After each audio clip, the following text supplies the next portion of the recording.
नमस्कार सांगने जय जगन्नाथ। मोर यहाँ प्रथम वीडियो ए वीडियो रे मु मौर्य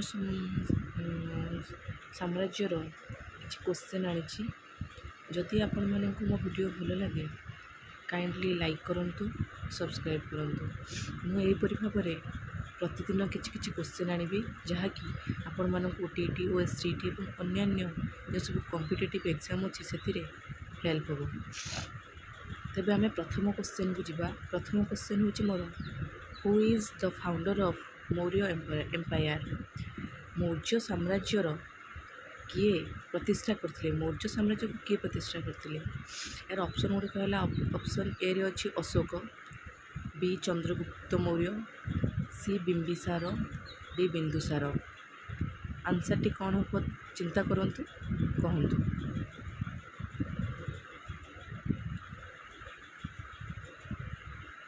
यार उत्तर होची ऑप्शन बी चंद्रगुप्त मौर्य। मौर्य साम्राज्य को चंद्रगुप्त मौर्य प्रतिष्ठा करथिले। एबे जिबा हमर सेकंड क्वेश्चन को। सेकंड क्वेश्चन डी होची क्वेश्चन नंबर 2। सेकंड क्वेश्चन है who is known as Amitraghata. केउ राजा को अमित्रघात कहा जाए। Option A Bindusara, option B Bimbisara, option C Ajatashatru, option D Chanakya. कहतु सांग मैंने यार उत्तर कौन है।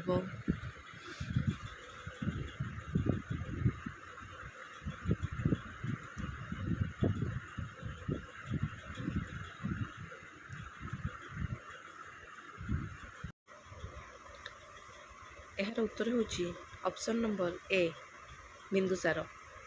बिंदुसार को अमित्रघात कहा जाए। Question number 3, when did Ashoka attack Kalinga.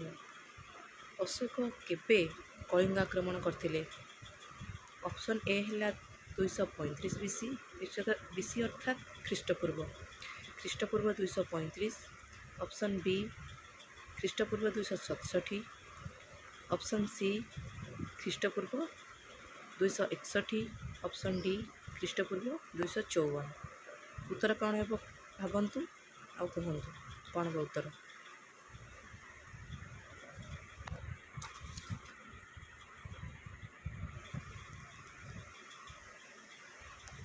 यार उत्तर होची ऑप्शन नंबर सी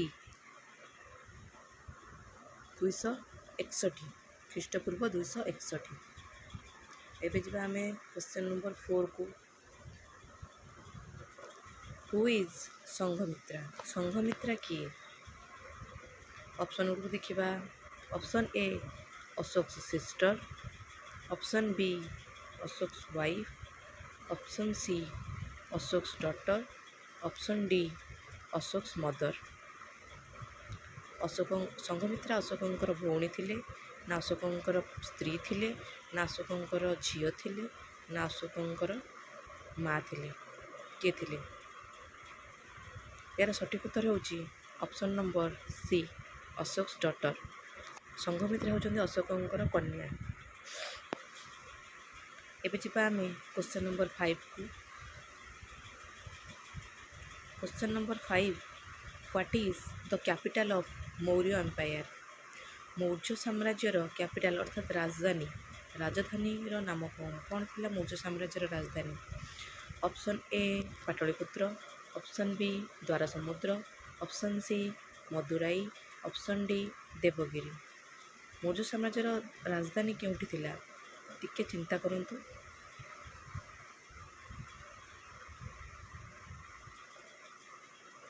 यार सठिक उत्तर होची ऑप्शन ए पाटलिपुत्र।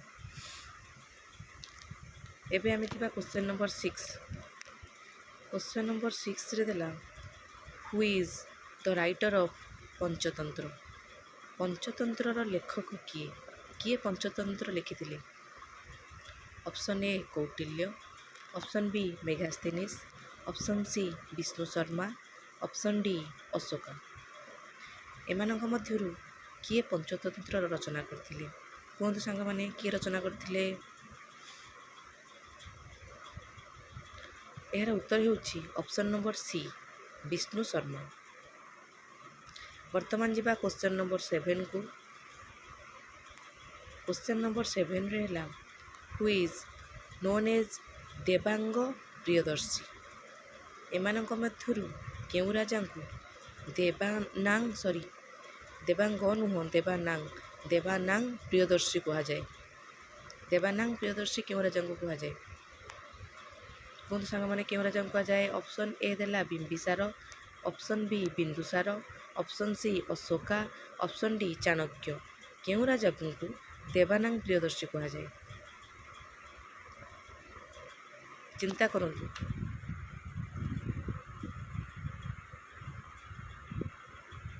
ଏହାର ଉତ୍ତର ହେଉଛି ଅପସନ୍ ସି ଅଶୋକା। ରାଜା ଅଶୋକଙ୍କୁ ଦେବାନାଂ ପ୍ରିୟଦର୍ଶୀ ବୋଲି କୁହାଯାଏ। ବର୍ତ୍ତମାନ ଯିବା କ୍ୱେଶ୍ଚନ୍ ନମ୍ବର 8କୁ। କ୍ୱେଶ୍ଚନ୍ ନମ୍ବର 8 ଦେଲା where did battle of Kalinga take place. କେଉଁଠାରେ କଳିଙ୍ଗ ଯୁଦ୍ଧ କେଉଁଠାରେ ହୋଇଥିଲା? ଅପସନ୍ ଗୁଡ଼ିକୁ ଦେଖିବା। ଅପସନ୍ ଏରେ ଅଛି ନିୟର୍ ବୈତରଣୀ ରିଭର, ମାନେ ବୈତରଣୀ ନଦୀ କୂଳରେ। Option B near Daya river, option C near Brahmani river, option D near Mahanadi.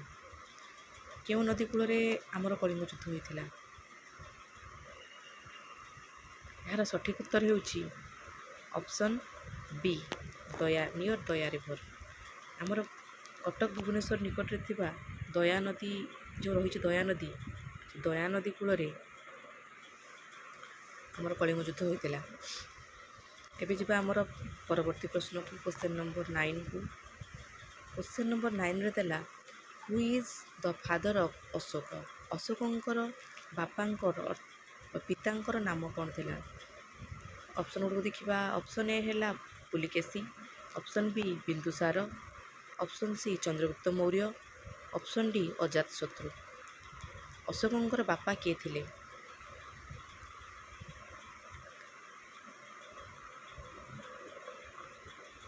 ଚିନ୍ତା କରନ୍ତୁ। ଅଶୋକଙ୍କର ବାପା କିଏ ଥିଲେ? ଅଶୋକଙ୍କର ବାପା ଥିଲେ, ସଠିକ୍ ଉତ୍ତର ହେଉଛି ଅପସନ୍ ନମ୍ବର ବି ବିନ୍ଦୁସାର। ଅଶୋକଙ୍କର ବାପା ଥିଲେ ବିନ୍ଦୁସାର। ଆଉ ସିଏ ହେଉଛନ୍ତି ମୌର୍ଯ୍ୟ ସାମ୍ରାଜ୍ୟର ତୃତୀୟ ରାଜା। ପ୍ରଥମ ରାଜା ଥିଲେ ଚନ୍ଦ୍ରଗୁପ୍ତ ମୌର୍ଯ୍ୟ, ଦ୍ୱିତୀୟ ରାଜା ଥିଲେ ବିନ୍ଦୁସାର, ତାଙ୍କ ପରେ ହେଉଛନ୍ତି ଅଶୋକ। ଏବେ ଯିବା ଆମର ପରବର୍ତ୍ତୀ କ୍ୱେଶ୍ଚନ୍କୁ। Question number 10। କ୍ୱେଶ୍ଚନ୍ ନମ୍ବର 10ରେ ଦେଲା Kalinga is the ancient name of ଡ୍ୟାସ୍। କଳିଙ୍ଗ କାହାର ନାମ, ପୁରୁଣା ନାମ କାହାର ଥିଲା? କେଉଁ ରାଜ୍ୟର ପୁରୁଣା ନାମ ଥିଲା କଳିଙ୍ଗ? ଏହି କ୍ୱେଶ୍ଚନ୍ର ଆନ୍ସର୍ ତ ସମସ୍ତେ ଜାଣିଥିବେ ନିହାତି, ତଥାପି ଅପସନ୍ ଗୁଡ଼ିକୁ ଦେଖିବା। ଅପସନ୍ ଏ ଦେଲା Bihar, option B Odisha, option C Punjab, option D Jharkhand. ଏହାର ଉତ୍ତର ସମସ୍ତଙ୍କୁ ଜଣା। ଏହାର ଉତ୍ତର ହେଉଛି ଅପସନ୍ ବି ଓଡ଼ିଶା। ତ ସାଙ୍ଗମାନେ ମୁଁ 10ଟି କ୍ୱେଶ୍ଚନ୍କୁ ଆଣିଛି। ଏହାପରେ ପ୍ରତିଦିନ ଏହିପରି ଭାବରେ ମୁଁ 10ଟି କ୍ୱେଶ୍ଚନ୍ ଆଣିବି। ଯଦି ଆପଣମାନଙ୍କୁ ମୋ ଭିଡ଼ିଓ ଭଲ ଲାଗେ ତେବେ ନିହାତି ଭାବରେ ମୋ ଭିଡ଼ିଓକୁ ଲାଇକ୍ କରନ୍ତୁ, ସବସ୍କ୍ରାଇବ୍ କରନ୍ତୁ।